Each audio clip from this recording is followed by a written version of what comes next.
The million-dollar question is, how do you build a sales and marketing machine so you can systematically and predictably generate new business and ultimately thrive in the hyper-competitive global market? This is Sales and Marketing Insights, where entrepreneurs find ideas and answers to exponentially grow their businesses. Prospects versus leads. There's a lot of misunderstanding around this concept.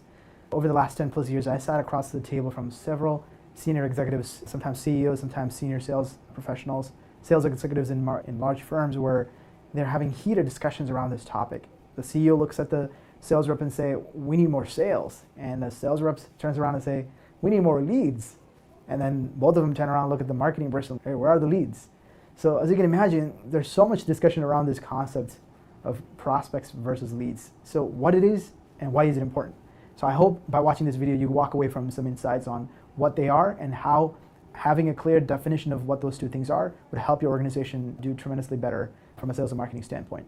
So from a pure definition standpoint, a lead is someone who actually had just one-way communication or very minimal communication with the brand, whereas a prospect had bidirectional communication. They have had interaction with either a sales team or a marketing team by expressing interest in the product or services that brand offers. The easiest way to say is there's a sales qualified leads and there's marketing qualified leads. For example, a marketing qualified lead is someone who fit the criteria of a customer, an ideal customer, but they're not ready for a sales conversation yet. They're showing the behavior of a buyer. They're interacting with your website, they're reading your content, they're visiting your website.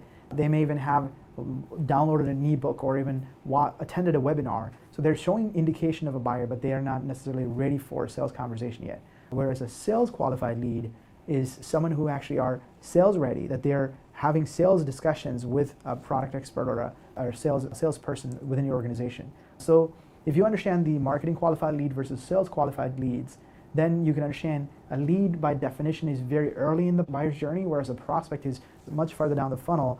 They may already had discussions with a sales rep. So in that sense, a prospect is much more qualified and somewhat closer to the bottom of the funnel and much sales ready. So that's a quick way to understand what's the difference between a sales qualified lead, a marketing qualified lead, or a lead versus a prospect.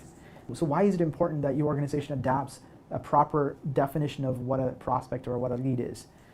The reason is, let's say for example, if your organization is having heated discussions around, hey, we need more sales, and then the sales rep is asking, hey, we need more leads, and then they're both turning, the entire organization is pointing fingers at the marketing team saying, hey, why haven't you generated more leads? Oftentimes it's not the lack of leads, it's usually the misconstrued definition of what a lead is. For example, if the marketing team is doing a good job, they're probably generating a ton of leads, but typically they're mostly on the top of funnel quality leads. They're more marketing qualified leads.